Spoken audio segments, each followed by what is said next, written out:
Bakit hindi makikita ang libro ni Enoch sa Biblia? Alright, kamusta mga kaibigan? Welcome sa Arvin Polo TV. Kalokohan kasi ang libro ni Enoch, kapatid. Sira ulo maniniwala dyan. No?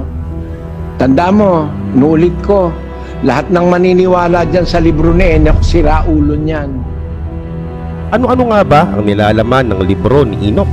Bakit hindi siya sinama sa Biblia? At bakit maraming mga Bible scholars ang hindi kinoconsider na parte ang libro ni Enoch ng Biblia?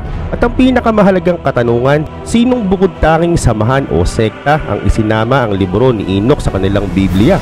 At yan ang ating aalamin sa video na ito. Kaya naman simulan na natin.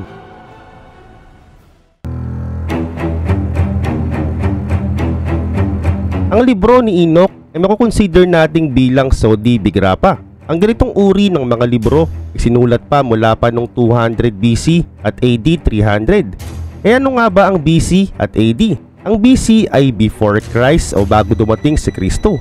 At ang AD naman ay may ibig sabihin na Anno Domini, na sa Latin ay may kahulugan itong in the year of the Lord. At ngayon mabalik tayo. Kapag sinabing Sude Bigrapa, ibig sabihin hindi dito malinaw kung sino ang unang gumawa at kailan ito ginawa.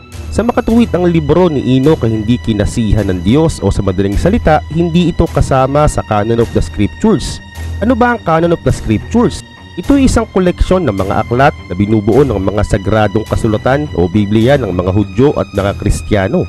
So kapag hindi na isama rito, ibig sabihin wala itong katotohanan.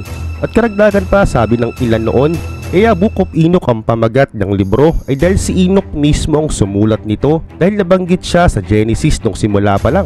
Pero teka, sino nga ba si Enoch? Siya ang kauna-unahang taong hindi nakaranas ng kamatayan dahil kinuha siya mismo ng Diyos. Sa Hebrews chapter 11 verse 5, dahil sa pananampalataya sa Diyos si Enoch ay hindi nakaranas ng kamatayan. Hindi na siya nakita sapagkat kinuha siya ng Diyos. Sinasabi sa kasulatan na si Enoch ay naging kalugod-lugod bago siya kinuha ng Diyos. At ngayon ano-ano nga ba ang nilalaman ng Book of Enoch? At bakit maraming nagkakainteresado dito? At bakit hindi ito sinama sa Biblia? Ibuod na natin para pare-parehas nating maunawaan ng gusto.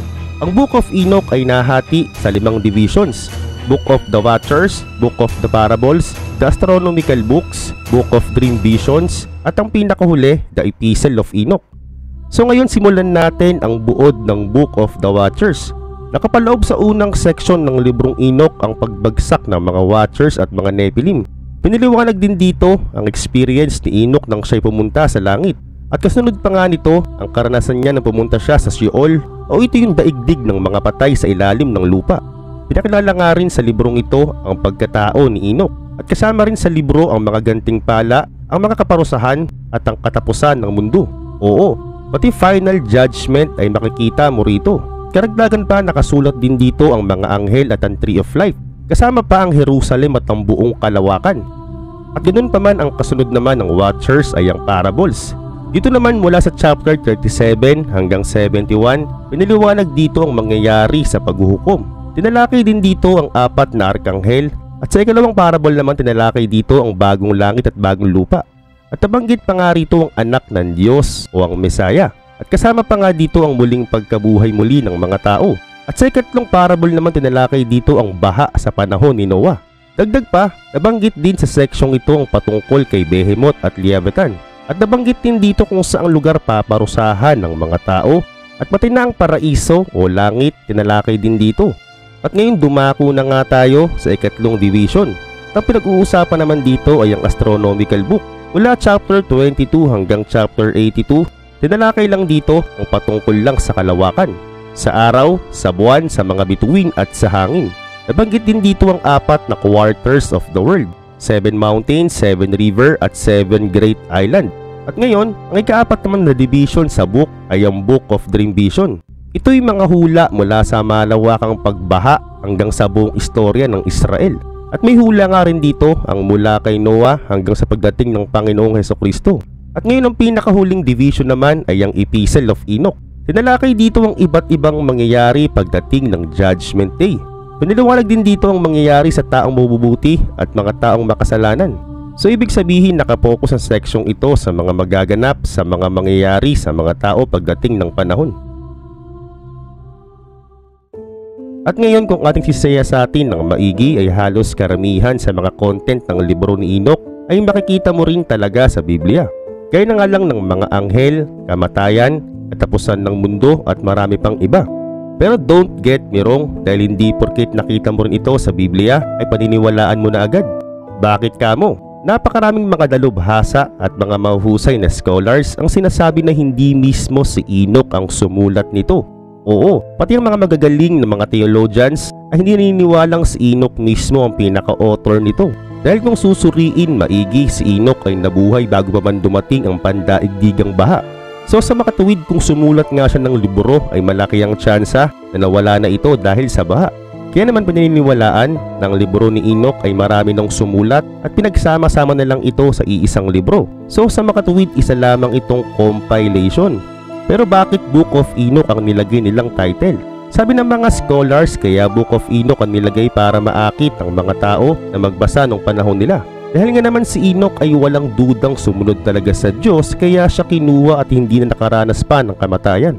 So ngayon kung walang naniniwala sa libro ni Enoch ay mayroon bang gumamit nito? Ang sagot ay meron. Oo, mayroong isang grupo na nilagay nila ang libro ni Enoch sa kanilang libro at silang tinatawag na Ethiopian Orthodox Church. Sila lang ang bukod tanging samahan sa mundo ang sinama ang Book of Enoch sa kanilang libro. At bukod dyan, wala nang kahit sino pang samahan o denomination ang nagsama nito. At para maliwanagan ka rin na di talaga dapat ito paniwalaan ay dahil miski ang Panginoong Hesus ay hindi man lang binanggit ang libro ni Enoch. Dagdag pa, marami ring mga Hudyo at mga Kristiyano ang hindi talaga naniniwala sa librong ito. Bakit kamo? Sabihin na nga nating maraming mga sinasabi sa libro ni Enoch na kaparehas na nakasulat sa Biblia. Pero di ibig sabihin, maniniwala na nga tayo. Dahil tandaan, isang word lang o isang pangungusap lang ang mabasa nating labag sa kalooban ng Diyos sa isang libro, ay ito hindi na dapat pang paniwalaan o tanggapin. At hindi rin natin pa pwedeng sabihin na ito'y kinasihan ng Diyos. Dahil kapag may nakita kang kahit isang word na labag sa kalooban ng Diyos, ay hindi na dapat yan pang paniwalaan. At kung di ka pa naliliwanagan, ito pa ang isa. Kagaya ng sinabi ko kanina, wala sa Canon of Scriptures ang Book of Enoch. Ang Canon of Scriptures kasi ay napakabanal. Dahil sa lugar na nga nila ito nilalagak ang mga librong kinasihan mismo ng Diyos. At nagsimula ito noon pa sa mga rabay at sa mga scholars ng mga Hudyo. So malinaw simula noon hanggang sa ngayon ang libro ni Enoch ay hindi dapat talaga paniwalaan. So sa makatuwid uulitin ko, marami ditong mga mali kaya hindi ito po pwedeng isama sa Biblia. Alam naman talaga natin na ang Biblia lahat ng nakasulat dyan ay totoo at walang mali dyan. So malinaw pa sa sikat ng araw ang libro ni Enoch ay hindi kinasihan ng Diyos bagamat maraming mga kwento dito at talaga namang nakaka-interesado ay wag mo na dapat pa itong basahin pa. Dahil mali ang mga nakasaad dito at di dapat paniwalaan ng mga tao para di na tayo pa maligaw.